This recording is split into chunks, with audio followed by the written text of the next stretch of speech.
E a gente começa essa edição do Bom Dia Brasil com as informações sobre o protesto de caminhoneiros nas estradas contra os aumentos no preço do óleo diesel. Hoje é o terceiro dia de paralisação. No Rio, um grupo de caminhões reboque parou a Avenida Brasil, que é uma das vias expressas mais importantes da cidade. Então vamos direto com as imagens ao vivo do nosso Globocop. Genilson Araújo atualiza a situação para a gente. Bom dia, Genilson.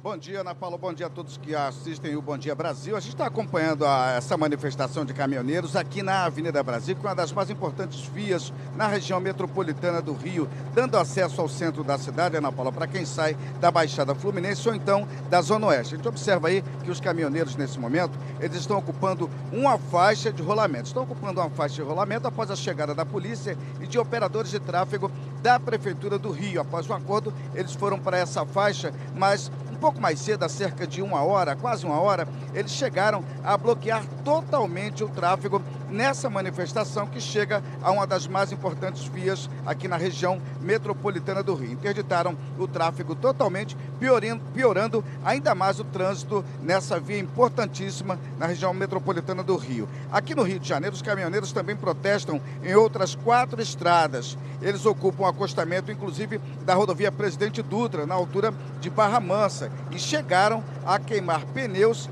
e bloquear parcialmente uma das pistas. Há protestos ainda na Magé Manilha, BR-493, e também em outros trechos da BR-101, como o trecho de Itaboraí. Ana Paula.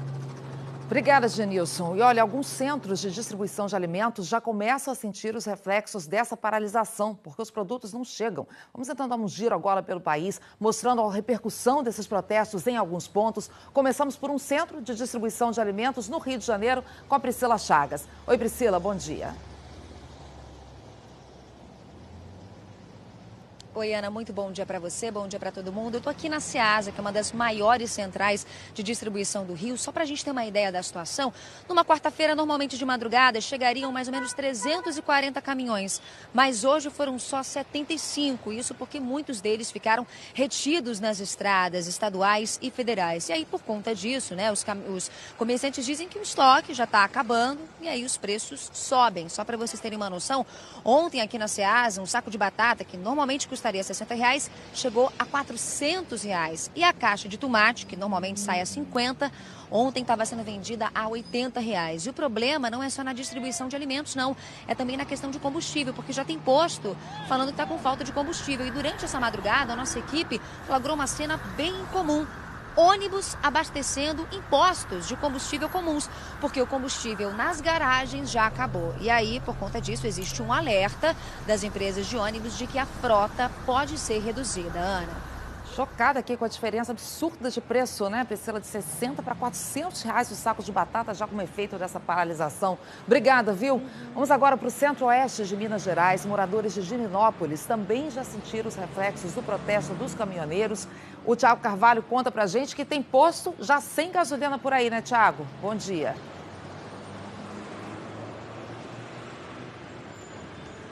Olá, bom dia, Ana, bom dia a todos. É isso mesmo, nesse posto de combustível onde eu estou já não tem mais gasolina. O reabastecimento dos tanques, que aconteceria na segunda-feira, foi bem a data quando começou aí a manifestação dos caminhoneiros. Mas aqui em uma bomba ainda há óleo diesel. Então o que está acontecendo? Tem muito motorista de van escolar, de ônibus escolar, aproveitando para encher o tanque. Divinópolis tem 17 postos de combustíveis e nossa equipe já encontrou pelo menos 5 sem gasolina. Muitos motoristas também correram para os postos ontem à noite e a gente percebeu que tem informações de fila hoje de manhã. A direção regional da Minas Petro ainda não se pronunciou sobre o assunto, mas informou que vai emitir uma nota ainda hoje à tarde para informar quantos postos na região estão sem gasolina. Ana, é com você. Obrigada, Tiago. E olha o que já está acontecendo no Recife. Os pontos de ônibus amanheceram mais lotados do que o normal porque a frota foi reduzida exatamente por causa de falta de combustível. Cassiane Gomes tem as informações ao vivo para a gente. Bom dia, Cassiane. Olá, Ana. Bom dia. Os passageiros estão reclamando, sim. O tempo de espera hoje está bem maior que o normal. E você já sabe, né? Em horário de pico já é difícil, já é demorado pegar ônibus. Imagina hoje. A gente tem imagens aí de um dos maiores terminais de passageiros do Recife. As filas estavam bem longas logo cedo. O Grande Recife Consórcio de Transporte, que é a empresa que gerencia os ônibus na região metropolitana, disse que está usando a mesma frota do período de férias. São menos ônibus circulando. A empresa disse que agora de manhã serão feitas 2.000 viagens a menos. E isso representa 8% do total, Ana. A gente está aguardando no decorrer do dia o que é que vai acontecer. Ana. Obrigada, Cassiane. Olha, de Pernambuco, vamos lá para o Rio Grande do Sul, porque manifestantes estão impedindo a entrada de caminhões-tanque numa refinaria na região metropolitana de Porto Alegre. O Bernardo Bortolotto tem as informações. Bom dia, Bernardo.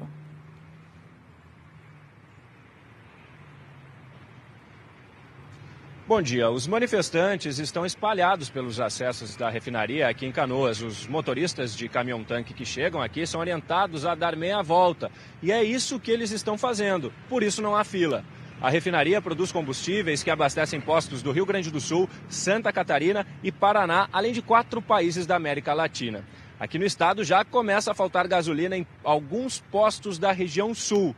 Além disso, a polícia investiga um caminhão que foi atingido por 3 tiros ontem à noite. O motorista não parou no bloqueio da BR-472 em Itaqui.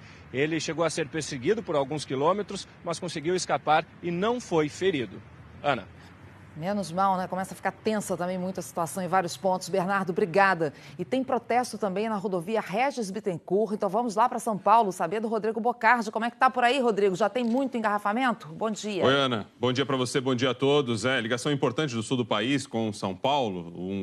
O engarrafamento chegou a 6 quilômetros, viu? A gente tem as imagens, ó. Os caminhoneiros botaram fogo em pneus nas pistas ali nos 2 sentidos da rodovia Regis Bittencourt, na altura do quilômetro 280. Isso é região de Embu das Artes, região metropolitana de São Paulo. Isso foi por volta das 6h30 da manhã.